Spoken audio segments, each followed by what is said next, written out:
3 Daily News brings you Detroit's latest high-stakes showdown, tariffs, factories, and the very future of Motor City.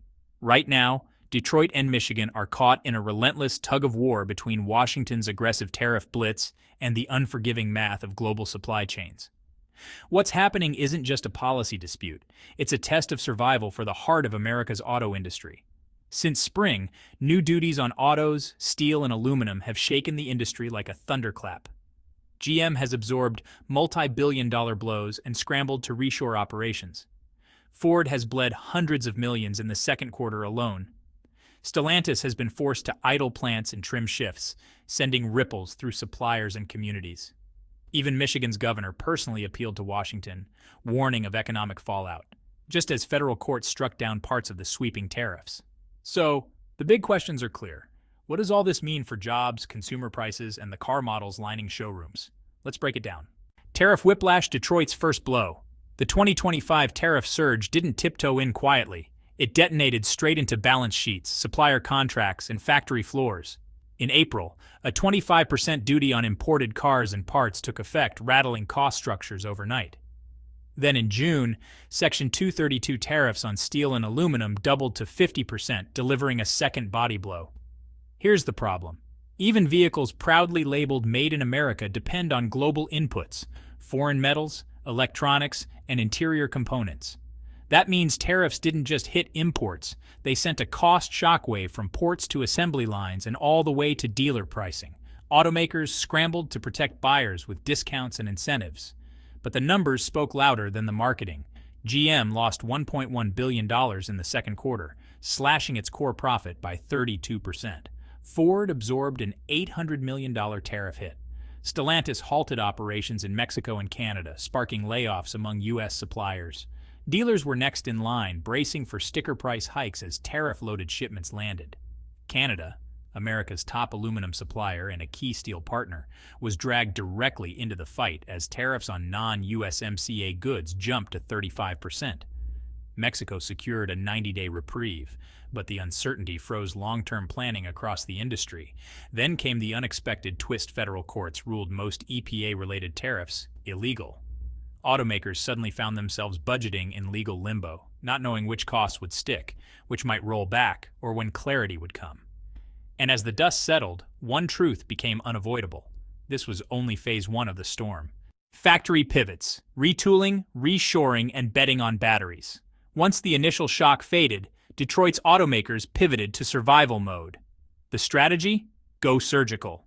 Purchasing teams rushed to rebid contracts, line up alternative suppliers, and boost domestic content even at higher costs to blunt tariff exposure. But here's the catch. Big changes take time. Retooling machines, redesigning processes, and pushing new supplier approvals aren't overnight fixes. So the quick tactical moves came through product mix, leaning harder on high-margin trucks and SUVs, the profit powerhouses of Detroit, tightening incentives to preserve margins, staggering new launches to avoid debuting models in the middle of tariff chaos. GM made the boldest bet, a $4 billion expansion plan across Michigan, Kansas, and Tennessee. By retooling existing plants rather than building from scratch, GM aims to add more than 2 million units of U.S. capacity within 2 years, enough to claw back some of the $4 to $5 billion annual tariff drag. But the real long game is batteries. While tariffs squeeze traditional supply chains, automakers are quietly building new ones. Companies are locking down North American cell partnerships, reworking motor and cathode designs to slash dependence on China-refined inputs, redesigning supply lines for resilience, shorter routes, fewer choke points, and stronger pricing leverage. It's not just about cutting costs, it's about insulating the industry from future geopolitical shocks. And with legal uncertainty still clouding the landscape, factories are building in flexibility, creating sourcing options that allow them to pivot instantly, depending on what courts decide. The showroom questioned buyers, dealers, and pricing pressures. Of course, none of these factory maneuvers matter if buyers vanish. The next battlefield is the dealership lot, where tariffs collide head-on with consumer demand. Before we go deeper, do us a favor, smash that like and subscribe button. It helps us reach more auto fans and keeps you updated on the biggest shifts in the industry.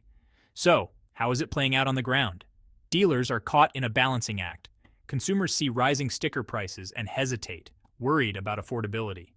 Dealers push hard with promotions, but margins shrink under tariff-loaded costs. Buyers shift preferences toward used vehicles or hold on to cars longer, cutting into new sales. The industry is entering a test of resilience. Manufacturers scrambling behind the scenes, dealers juggling customer expectations, and buyers wondering how much longer they can stomach the price hikes. And this is just the beginning. Step onto any dealership lot today, and the question on everyone's lips is the same. Are prices going up again? Automakers have tried every trick in the book to cushion the blow. Ford went all in with a bold nationwide employee pricing campaign through June, giving buyers the illusion of stability. But once the promotion ended, prices quietly crept back up, especially on Mexico-built models. Volkswagen tucked a new import fee directly into destination charges, shifting costs onto unsuspecting buyers. Meanwhile, Nissan simply froze U.S. orders for Mexico-built Infiniti crossovers, choosing to protect its domestic supply instead of fueling demand it couldn't sustain. But here's the reality. Buyers adapt fast. Some customers trim down options, cutting features or skipping luxury packages. Others shift toward hybrids and fuel-efficient internal combustion models, looking to keep ownership costs predictable. It's not just the sticker price. They're battling rising insurance premiums and stubbornly high financing rates. Fleet managers caught in the crossfire stretch replacement cycles longer, holding on to existing vehicles instead of gambling on expensive new tech.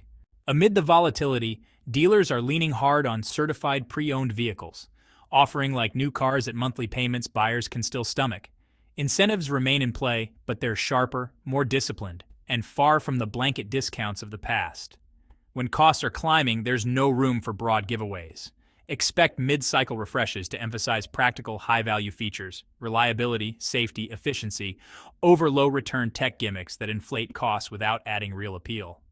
Stellantis' April shutdowns in Windsor and Toluca underscored how fragile the system is. A single policy shift can ripple instantly through factories, suppliers, and even cross-border labor markets. With federal courts now challenging the legality of key tariffs, corporate pricing teams are running two parallel playbooks, one for a world where tariffs stick, and another if the rules get overturned. Beyond the US-Canada's leverage versus China's grip. And this isn't just an American story. Look north of the border, and Canada's leverage is shaping Detroit's future just as much as Washington's policies.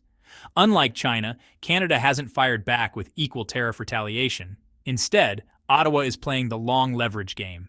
Even after Washington raised tariffs on non-USMCA Canadian goods to 35%, Canada continues to supply the majority of U.S. crude oil and aluminum. The numbers tell the story.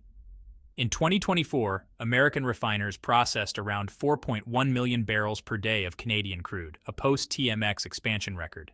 That energy and material dependence gives Canada breathing room. Rather than wasting political capital on tit-for-tat tariffs, Ottawa is doubling down on mining approvals and domestic refining capacity for critical minerals like nickel, lithium, cobalt, and rare earths. In other words, Canada is preparing to be a kingmaker in the minerals game, not just a pawn in tariff wars. But the bigger wildcard remains China. Even US-built cars still lean heavily on refined Chinese inputs. Rare earth magnets, specialty alloys, battery precursors. Any export curb, slowdown, or pricing squeeze from Beijing can inflate costs and delay production no matter what Washington decrees. That's why policymakers are racing to back North American processing while automakers engineer their way out of dependence. Motors designed with fewer rare earths, cathodes built with diversified chemistries, modular battery platforms that can pivot suppliers. The short-term plan is supplier risk splitting. The medium-term plan is tight industrial coordination with Canada. And the long-term hedge is simple but ambitious design vehicles that aren't vulnerable to any single country's choke points. The next 24 months, jobs, prices, and product mix. With global leverage colliding with local costs, the real question becomes, what do the next 2 years actually look like? In the most likely scenario, tariffs don't fully disappear. They persist in some form, but courts or carve-outs ease some of the heaviest pressure. Automakers pass part of those costs to buyers, especially on import-heavy models, while doubling down on reshoring and domestic investments. Here's the outlook. Prices. Average transaction prices stay elevated. Incentives remain more targeted, not across the board. Slimmed-down trims become the key to keeping monthly payments under control. Dealerships. Certified pre-owned sales rise as the bridge between affordability and consumer expectations. Employment uneven. Overtime gets trimmed and pauses continue, but fresh hiring emerges in retooled plants and battery supply chains. Capacity, GM's $4 billion U.S. expansion plan underpins the steady-state path, giving Detroit a little more breathing room in the storm. Detroit, in other words, faces a decisive 2-year stretch. The choices made now will shape jobs, pricing, and product mixes well into the second half of the decade. There are 2 possible futures on the horizon, and both could reshape Detroit's destiny. In the upside scenario, policymakers deliver targeted relief on critical inputs, lowering costs, easing bottlenecks, and stabilizing pricing. That opens the door for automakers to pull forward long-delayed launches. Hybrids and plug-in hybrids would scale faster, suppliers would gain clearer visibility into demand, and jobs could stabilize much sooner than expected. It's the picture of cautious optimism. But the downside case paints a harsher picture. Tariffs broaden, or worse, China tightens its grip on exports. Prices spike even higher. Automakers strip features to control costs. The market tilts more aggressively toward high-margin trucks and SUVs, while entry-level cars shrink into near extinction. Leasing becomes essential to preserve affordability. Layoffs climb until new U.S. capacity finally arrives. And looming above both paths? The pending appeals court ruling. Until the verdict lands, Detroit is forced to live in uncertainty, where flexibility isn't just a strategy, it's the ultimate survival tool. The final verdict, Detroit's winning playbook. So what's the playbook that carries Detroit through this high-stakes crossroads? The answer is simple, but not easy. Detroit can't control tariff wins or political headlines, but it can control readiness. And the winning formula is clear, flexible manufacturing that can pivot between models, powertrains, and suppliers on demand. Diversified sourcing, spreading risk across multiple regions and suppliers. Disciplined product strategy, ensuring every launch adds value instead of gambling on flashy but fragile tech. Reshoring must stay on track. North American battery cells and materials need to be locked in now. Vehicle designs must engineer out reliance on single-country choke points, especially when it comes to magnets, cathodes, and rare earths. For customers, transparency is the new trust currency. Clear pricing, stronger warranties, certified pre-owned programs, and rock-solid service will separate the winners from the rest. For policymakers, even surgical relief on just a few critical parts could ripple across the entire supply chain, lowering costs and preserving jobs. Detroit's mission is simple but urgent. Make itself indispensable. Control the essentials: cells, magnets, motors, and high-volume platforms, and deliver profitable hybrids and EVs. When those foundations are secure, tariff turbulence stings less and recovery comes faster. Detroit has rebuilt before, often from deeper crises than this. It can rebuild again, this time with fewer weak links, stronger home field supply, and vehicles engineered to thrive under any policy weather. Your turn to join the conversation.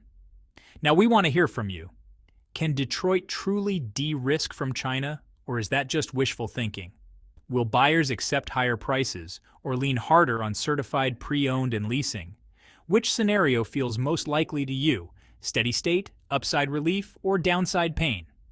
Share your thoughts and experiences in the comments below. We love hearing from this community. For the latest updates on the automotive world, plus deeper breakdowns just like this, make sure you subscribe to 3 Daily News and hit that notification bell so you never miss a story. Thanks for watching, and we'll see you in the next one.